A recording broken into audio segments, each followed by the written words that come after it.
Very good. Got it.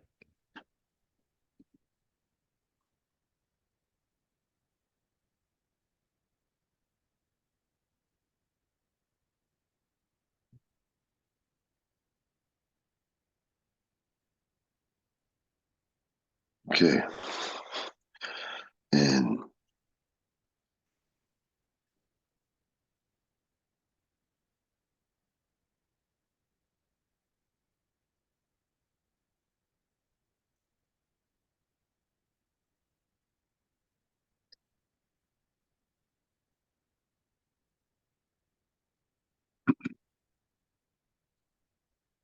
give me a second. It just takes a second. Sure, no hurry.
Here we go.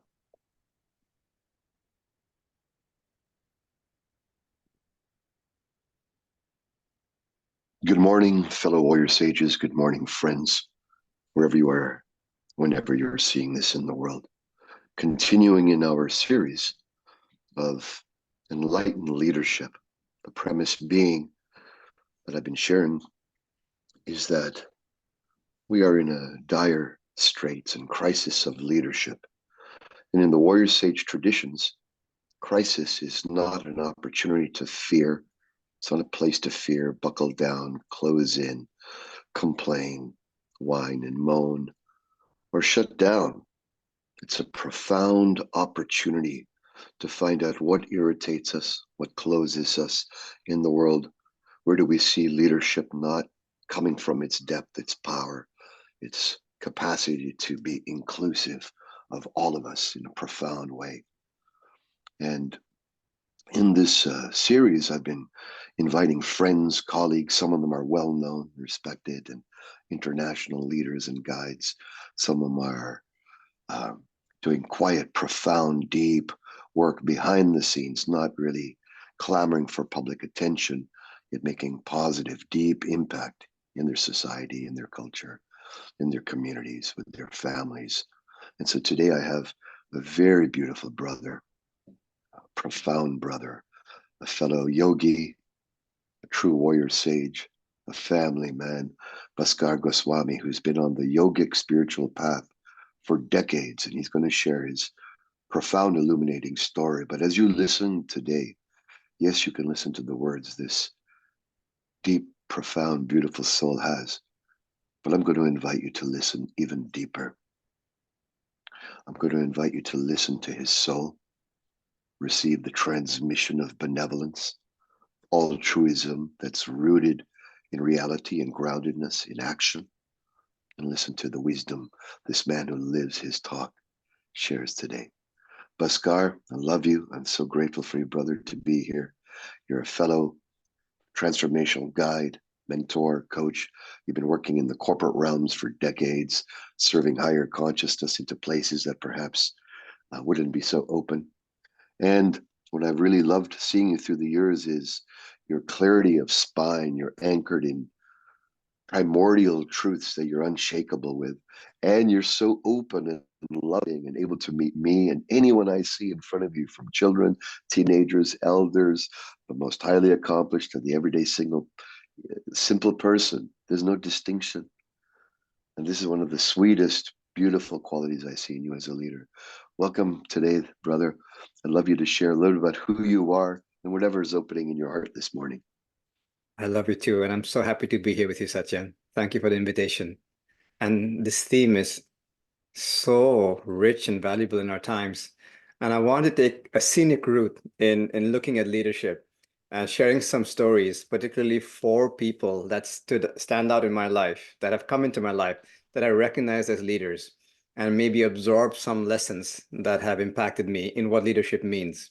So a little storytelling, we can stop by and take a look at every story and see what's there. I'd like to start with the story of me, 15 years old, moving from Kuwait to England. And this was like a December time. I was in a school that was very prestigious. There were students who were just extremely high standards. Almost all my friends, about a dozen or so, ended up in Oxford and Cambridge. So these are very high caliber students. And we were in a math class. And the first leader I like to speak about is Mr. Swan, our math teacher. Just an impeccable teacher. He was clearly a master mathematician and a profoundly potent teacher. That's a given. It's just such a good teacher. In the classroom, we felt a sense that he commanded our respect without demanding it at all. That was a felt sense. We all wanted to just be liked by him and to be, sort of in his energy and his presence. I remember this one time, though, in this classroom, it was in December in England. I was looking out the window in the classroom and I heard my name, Bhaskar, by the teacher. I turned around and the whole class was looking at me. And I felt very embarrassed that, he caught me looking out the window. And he said, Bhaskar, is this the first time you're seeing snow? I said, yes, sir, it is. And he said, okay, class dismissed. We're all going outside to play. The spontaneity in that, I just felt so in love with him. And I ended up getting advanced A level, A plus in maths. That's a year early. Not because I'm a great mathematician. Genuinely, honestly, I'm not. I did it because of my love for Mr. Swan. It was my way of telling Mr. Swan how much I appreciated who he was. So that kind of leadership, there's a lesson there around just trusting fully your mastery in your craft, trusting your role as a leader, and not trying to prove, promote, or defend anything. The naturalness of that. It was a felt sense of now that's a leader. So the lesson I learned from Mr. Swan is just trusting that you're a master of your craft. So you have nothing to perform, nothing to prove, nothing to promote, nothing to defend. So that was my first exposure of a leader. Now, the next scene I'd like to go to, I fast forward now. I got my master's honors in engineering from England, and now I'm in Kuwait, and I'm working in petroleum industry. I'm lifting heavy equipment, these downhole telemetry tools. They're quite large, and I'm playing competitive tennis. And I start to develop back spasms. I really jammed up my back, just all of a sudden. I'm I'm just going about my normal way, and suddenly my back seizes up. And I was traveling at the time as well. I remember this one time I was in a conference in London, England, in the hotel, my back seized up and I was completely paralyzed. Had to call the ambulance, barely struggled to the first aid. So all of that put a panic inside of me, just this deep, deep panic inside of me. And when I came back to Kuwait, my mother said, there's a yoga master in town. Why don't you go see him? Maybe he can help your back. My young 20-year-old self was like, anything to help my back. And I remember going into this remote location in Kuwait, this very anonymous place called Fahil, full of buildings, go into this very humble building, take the elevator to the third floor, very rustic, very humble. And the door opens, and I walk into this South Indian family's home who I've never met before, complete strangers. It's a very small, humble home. They moved all the furniture aside, and I saw all the yoga mats placed like a fishbone structure. And on top of the yoga mat was a man, Yogacharya Tyagarajan Nandakumaran. And the moment I saw him, Satyan, I just couldn't believe a human being could be built that way. I'd never seen anybody like that. It was truly magnificent. He's what I would call a Hollywood director's dream of a yogi. If you want to cast a yogi, he's the guy. Immaculate posture, long flowing matted hair and big beard and sparkling eyes. The way he moved was so graceful and effortless. not a movement wasted. There was profound and light. I remember my young self saying, if I can be just a little bit like him, this is worth getting into. And I'm grateful to say that he took me in as his son. And that's where I developed my passion for this practice. And my life story has really been a sharing of my enthusiasm and my experience from that moment. So that's the power a leader can have. They just galvanize people into seeing something that they themselves couldn't even see. So I started my first company called Bodhi about bringing wellness to more people so they could experience what I experienced. Then I started my second company, Dana, which is a nonprofit where people open up their spaces and people come and practice just like I learned yoga. That's the impact he had on me. So that's another story about how there's an impeccability to leadership that just galvanizes people to be a higher version of themselves. When you see something in somebody else that you didn't even think was possible, and that somehow inspires you to level up. So that's the second lesson I learned in my life journey. Now, I could go into my third lesson as the road travels on. And the third leader I met, this is now about maybe 15 years ago. My cousins from around the world, four cousin brothers, we decide to hike the Himalayas. So we show up in Kathmandu, take the long bus ride to Pokhara. We were totally ill prepared, and we realized, hey, we need a Sherpa. This is going to be tricky. So we asked around, is there a Sherpa we could have? And everybody said, Yam. Yam's the man. You got to go to Yam. He's the man. Who's this Yam? And finally, we locate this humble home, and there is this elderly Nepalese man, a Sherpa called Yam. In summary, you can take every single book on leadership, every single course and degree, put them in the garbage, and spend 1 week with Yam, and you will know everything you need to know about leadership. This man was a definition of a true leader. I mean, so experienced. He's been up and down the Himalayas multiple times, and yet so humble to the core. And when we came up with an idea, he actually listened to us. Oh, that's good. That's interesting. I'm happy you're thinking this way. You know, last time I went there, that bridge was broken. And if you go down this path, there's often some avalanches there. Yet he heard us like our point of view is equal to his.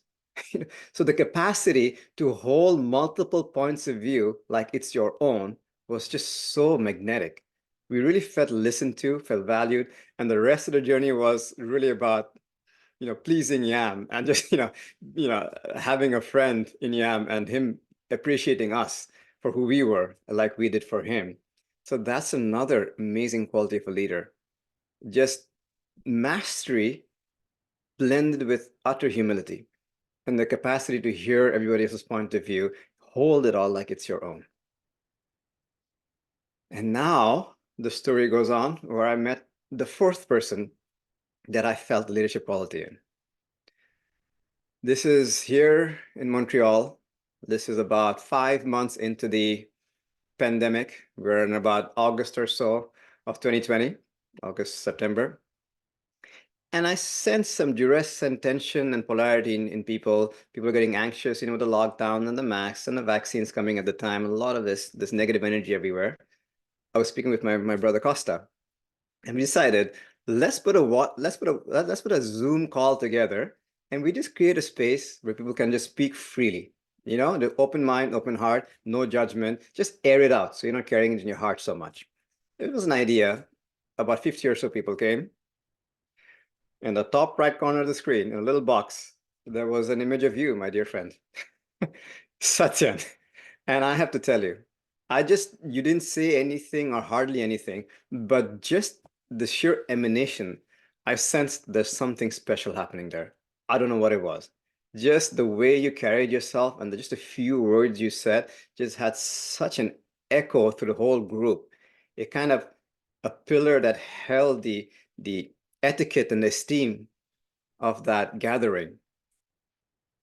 And then I reached out to you and I said, there's something that it really draws me to you. I had no idea who you were, zero. So there again is somebody else I recognize as somebody who I now see has this quality of silent power.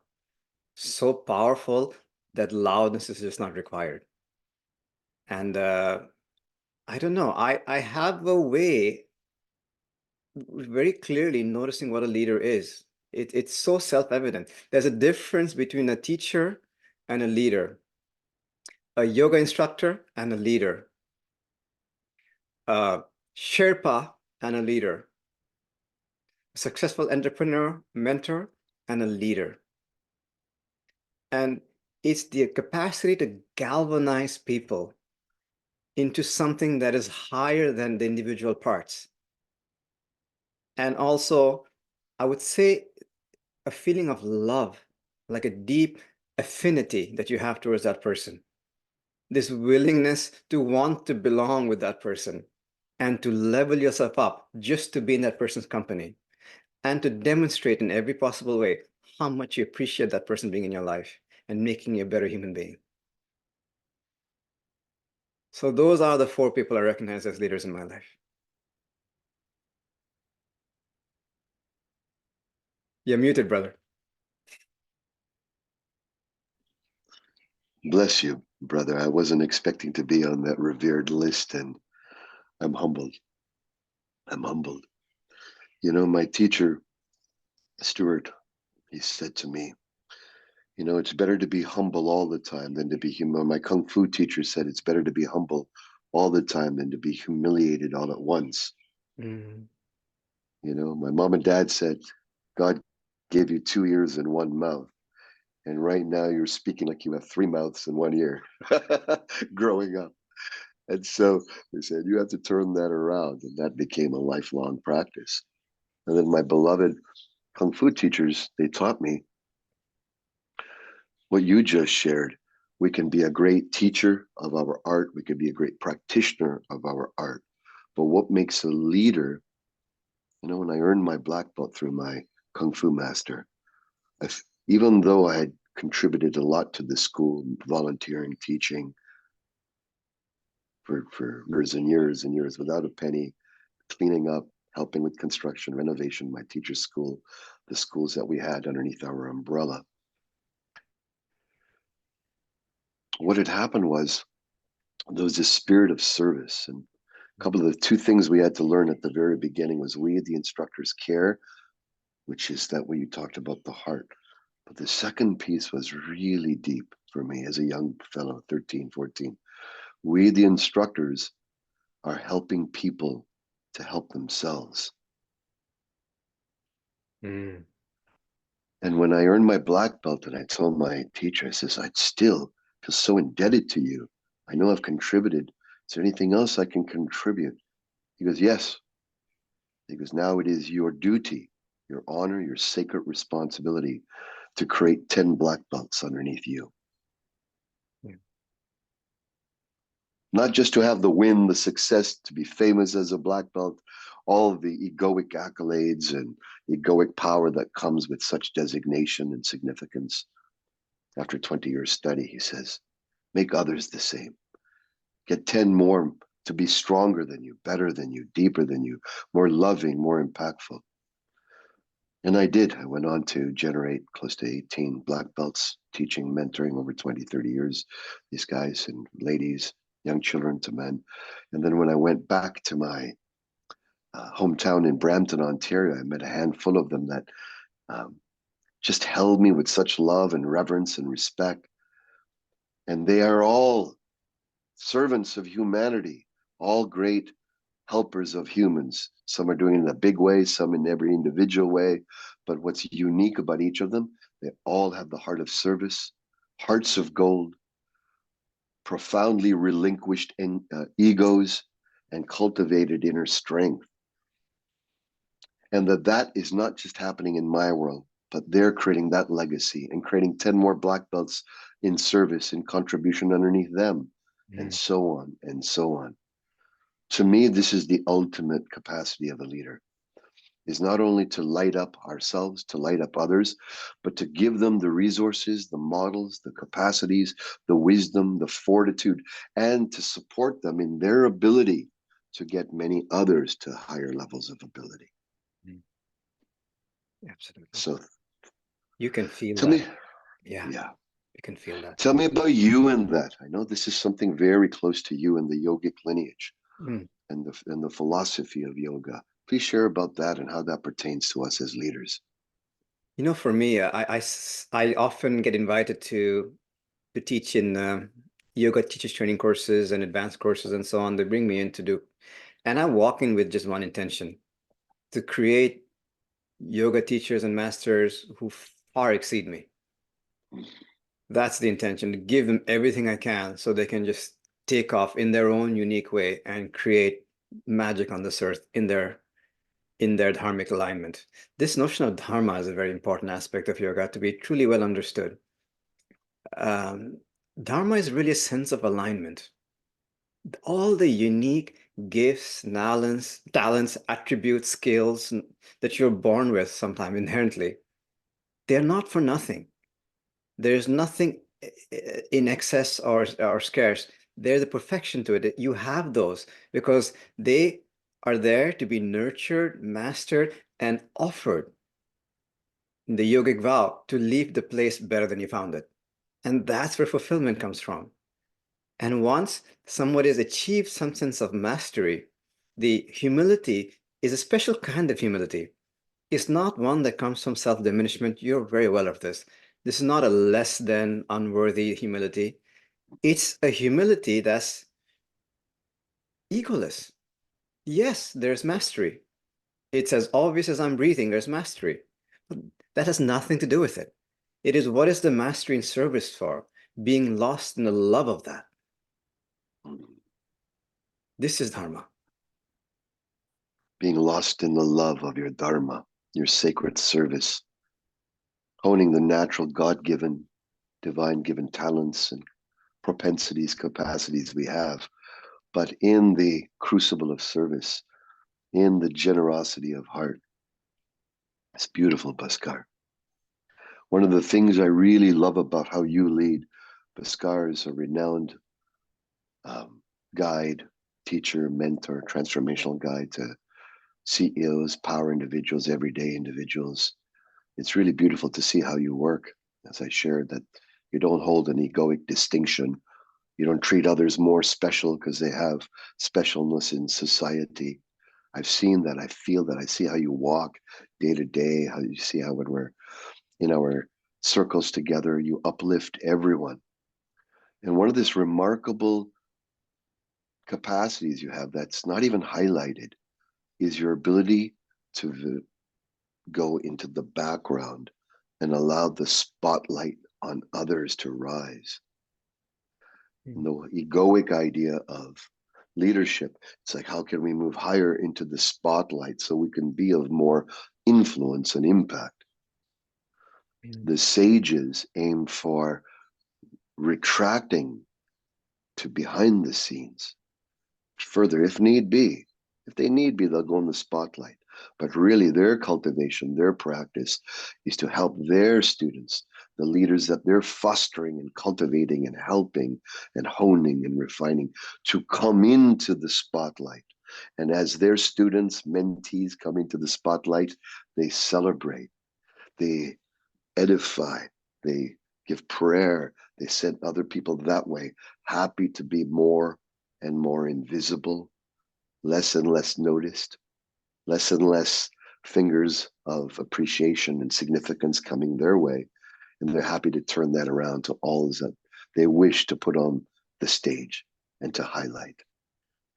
Please share about this. You do this so well. You do this so beautifully. This is a sacred, humble aspect of leadership I wish you to please share about, because I think all of us strong individuals could use this medicine you have. This medicine is for my father. My father had this quality. It was his superpower. The ability to just be himself no matter who's there, no matter how lofty or diminished the person feels or what position and status they have. My father had this amazing quality. He was just always himself. So whatever I'm benefiting is really a seed from that tree. And around leadership, it's a very subtle change in perception.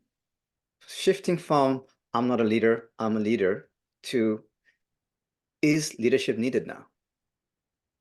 If it's not needed, Just let it flow. And when you see things that are wobbly, unclear, doubtful, or diminishing, leadership is needed. So it's not what I want, it's what the situation wants. So it just takes all the pressure away from needing and not needing to lead, just by being aware of is leadership needed now. That said so simply, I wish to accompany with a drum roll and some trumpets in spirit, because that's the essence. To me, you just nailed it right at its diamond core. And that is, what is required? Is leadership needed? And who is needed to be in that leadership? Well, I guess it's me. I guess it's me. Mm. I remember one of my Kung Fu teachers, master. I was a young teenager, and there was another instructor teaching on this snowy day in very intense snow in South Etobicoke. And the head instructor was late or didn't show or maybe his car got stuck in the snow. It was unlikely, unusual. And I was there as a youngster, and there's two classes, upstairs and downstairs, in this martial art Kung Fu Shaolin school temple. And the master goes to the head instructor, another instructor there, and says, the head instructor is not there. Can you teach both classes, please, upstairs and downstairs? And the head instructor, or not, sorry, I keep it confusing. The instructor looks at the master and goes, how do I do that, sir? I'm not sure how. And the master looks at him with fierce, penetrating eyes. His face goes cold, and he says, you're dismissed. Mm. And I saw this instructor's face just go crestfallen, and I was scared. And the teacher says, yes, you're dismissed. And he goes, can I come back tomorrow? He goes, no, you're dismissed for a while. Mm. And then I was like, oh my God. And the instructor, crestfallen, shrugs his shoulders, goes down to get his stuff, and leaves for the day, because our master was very severe and stern. I'm not advocating this for anyone as a form of leadership. It was just, he was extremely stern Shaolin master. But there was a lesson. And then he looks at me, a young fellow, and he goes, Mr. Raja. Gives me this title of Mr. Raja rather than Satyan as a young fellow. And he goes, can you teach both classes at the same time? And I just saw my teacher get kicked out, and I go, yes, sir, no problem, my pleasure. Mm. I had no idea how to do it, and I had to figure it out. I was flustered. I ran to the upstairs class, started them doing a warm-up, ran down, said, okay, you guys start up 10 push-ups here. It was the most clunkiest attempt to teach two classes up and down. And at the end of the hour, I would wipe my head. I was like, I don't know how well I did. I don't think I did that great, but both were taught. Mm. The master looks at me and he goes, when given the opportunity to lead, lead. Mm. And you did. You didn't shirk from it. You were given the opportunity to lead. You lead. You were nervous. You didn't do a great job, but you did it. You followed through. You put your heart into it. There was a void. There was a challenge. You were scared. You didn't have the capacity. You didn't have intrinsic know-how by your own standard. And you stepped up and you succeeded in spite of all of that. And then he put me on the apprentice path to become a Shaolin warrior. It took me Beautiful. from one level of training. And so what you just shared there was so important to me, is that the universe gives us opportunities where, is this an opportunity? Is this a place where I could lead? Some of us are already natural leaders. How about giving others the opportunity to lead? How about fostering a space where their leadership has a place to rise and yours has a place to rescind? Mm. And if you're somewhere earlier on the path, look for these opportunities. But, or perhaps usually they're already been glaring in your face, in your soul, and you've been rejecting them out of fear or smallness. That's usually the case. Mm. If that's the case, when given the opportunity to lead, now is the time. I carry that story in Brother, my heart. I carry that in my heart. Such a powerful story. brother, tell me about please share about, in your experience, what you've seen as you've been in corporate dimensions, you've been in business worlds, you've been in circles with high players, potent individuals, movers and shakers. What do you see as the shadow? What do you see as the detriment that could use more wisdom in our growth as those already in leadership positions and power positions? If that's you, please listen with your whole being. The biggest thing I see is a heightened self-importance. And this is I. What do I do? What do I need to do? What if I fail? What if I make a wrong decision? How will people see me? And the opposite, look how great I am, how successful I am. When the I becomes a super big capital I, this is causing problems. And that usually happens because of some things that's not okay inside. Some feeling of unworthiness, not being good enough, being an imposter, or being soon shown to be a fraud, and putting on a performance, a persona that is just getting heavier and heavier and heavier. And it becomes very burdensome to keep up the act and be so threatened, anxious, and vulnerable inside. So the dropping of self-importance, and it's the big elephant in the room, but we got to talk about it. It has to do with self-love. It's all about self-love. That's the foundation. The leader has to be very in love with who they are, be totally good with themselves, so they're not in their own way.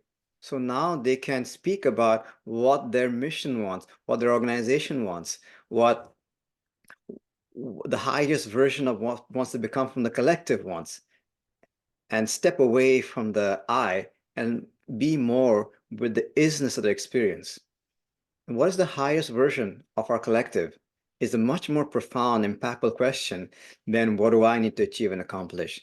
So Say drop. that again. Say that again. That was really valuable there. It's essentially switching from what does the collective want instead of what do I want.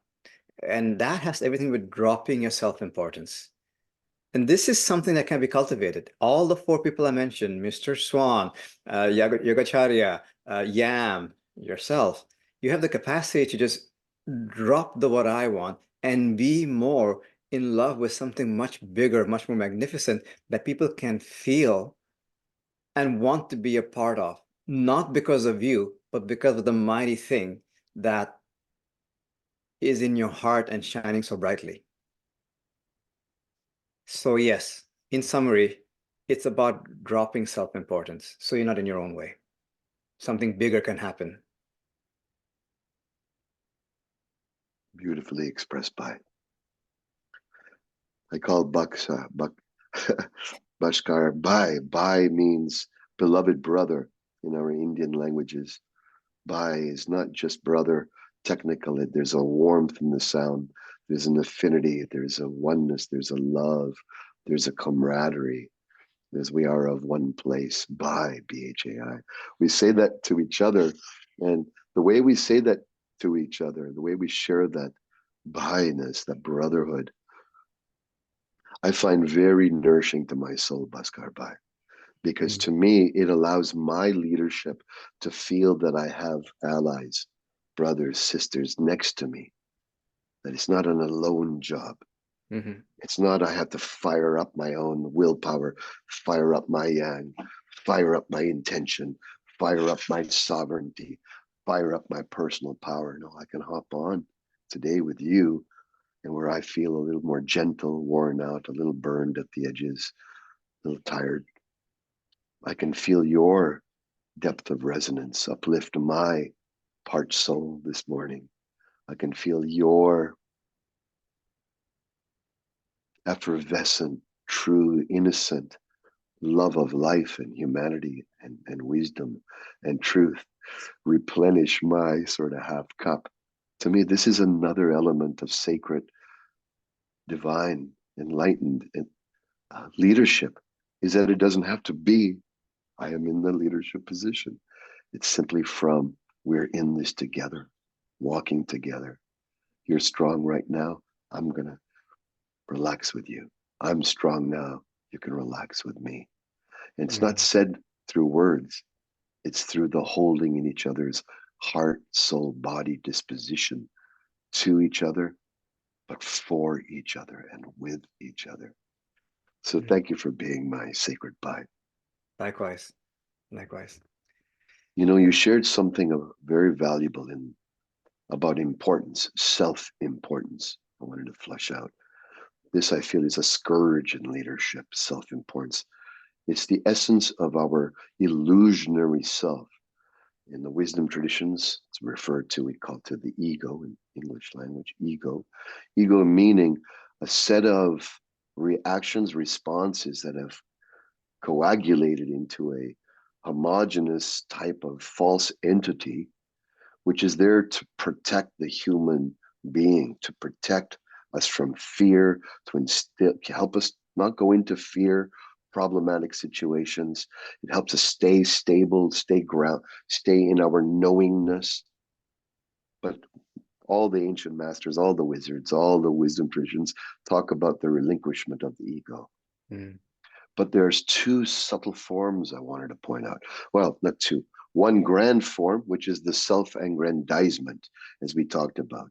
Self-importance in the form of, see me, I am the greatest at, I am the best at. Even if it's not said, there's this demeanor, I am the best at. There's a gentle okayness in owning something of great capacity with humility. And yes, this is what I have accomplished and achieved. There's a self-importance is grandizing it, putting a halo behind you, thinking that the halo effect of whatever you're self-aggrandizing will bring you more strong followers, potent followers, more paying followers, whatever the ego wishes to fill its never full cup with. The ego can never be filled. It's illusionary. It has an empty bottom. We don't even see it. So we pour into it, there's a little hole in the bottom. And as we try to pour the ego, we'll give it accolades. We'll give it, we'll give you awards. We'll give you Lamborghinis. We'll give you hot this, hot men, hot women. We'll give you opportunities to show who you are and preen your aura anywhere you want around the world. And yet it's always leaking because it can never be filled. So that's one form, self-aggrandizement. The other insidious version, which many of us in our circle share because of our spiritual attunement and alignment, is self-diminishment. Excessive humility. One side is I'm the best. The other side, I'll never be good enough. I'm unlovable. I'm unworthy. I don't belong. And this insidious form is also self-importance. How can it be? Well, the universe, God, the divine, put us all here. We're all here by a profound synchronous meta level magic that's beyond explanation that's happening profoundly. And to think that we, me, you, us, any of us is not meant to be or part of the whole scheme of the magnificence of existence is the ego's way of self-diminishing our rightful position, our rightful attunement in the great alignment that's already present. It's our stepping away from, I don't deserve that, or stepping above our position. I think I deserve that, but I'm better. I'm actually better than that. Both these forms are anti-enlightenment, anti-enlightened leadership. And how do we move beyond these two, Bhaskar? Because this is something you hold very powerfully. You can feel this right away. It's when this need to self-promote or self-demote goes away, the self-importance drops. I can recognize it right away. I can see much more clearly what's in their heart, the story that wants to be told through them, and I go, I want that too. That's what I want to. So So when we can drop that, we can see something much more beautiful. How do you do that? Well, the most potent tools I've come around, obviously the yoga in the broadest sense is a way to get out of your own way. It's a massive Swiss Army knife of techniques that gives you a sense of freedom and not being bounded by self-importance. When you also consider the more perennial philosophies and sitting in them with the various practices, yet the most potent thing, I'll say objectively, is what I learned through accelerated evolution and the entire body of work around master coaching. It's so powerful at getting right into the systemic source, which is in the body, and integrating the energy, the contraction, so powerful. For those who don't know it, I can think of nothing more powerful than the kind of work that's coming through you, which is why the Warrior Sage has my full commitment, love, and support. Because what's happening there to me is the most immediate, effective, accessible way to get out of your own way.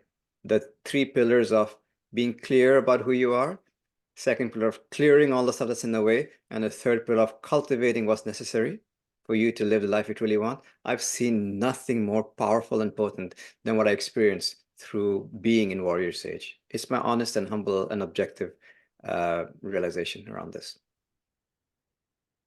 Thank you, Baya, for that beautiful share.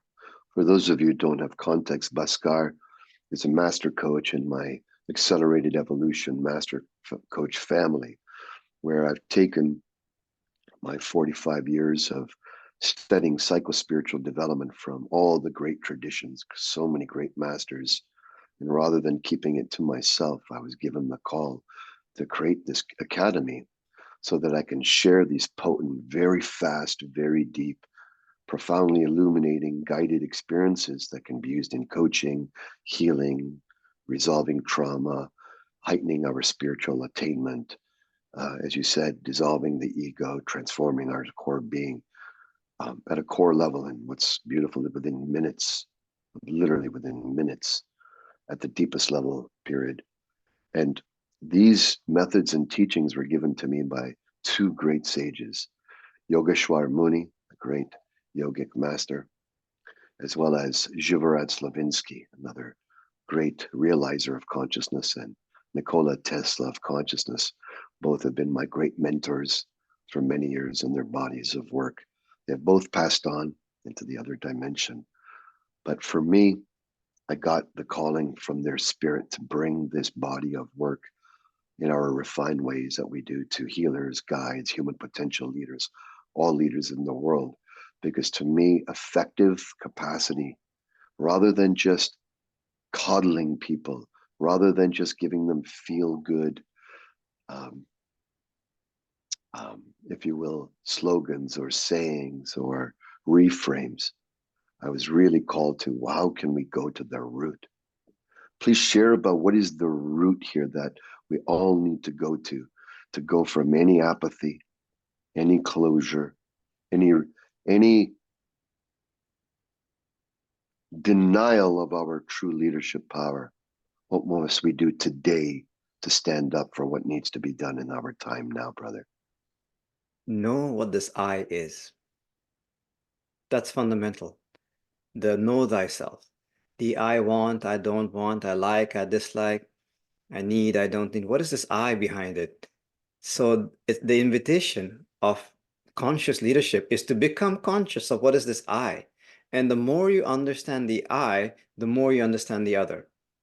This is what is being called upon for the new arrival of leaders. I I took a chance this weekend to meditate around our conversation and also this theme of enlightened leadership, and a few words were downloaded. If I may, could I share them with you? Okay. Please. So I wrote them here. So I just sat with, tell me what enlightened leadership is. And here's what came up. Enlightened leadership is about falling in love with the mission and claiming the values as your own. It's about trusting each member in the team to also fall in love with loyalty to the mission and trust their unwavering integrity to the values. It's a trust earned by trustworthiness. Falling in love with the mission is a feminine energy.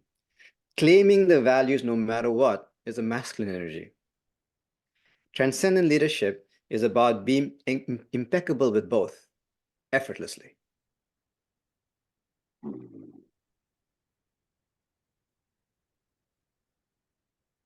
And this can be Beautiful. cultivated. That's the beautiful part of it. It is not something for the mystics and the greatest of leaders. It can be cultivated.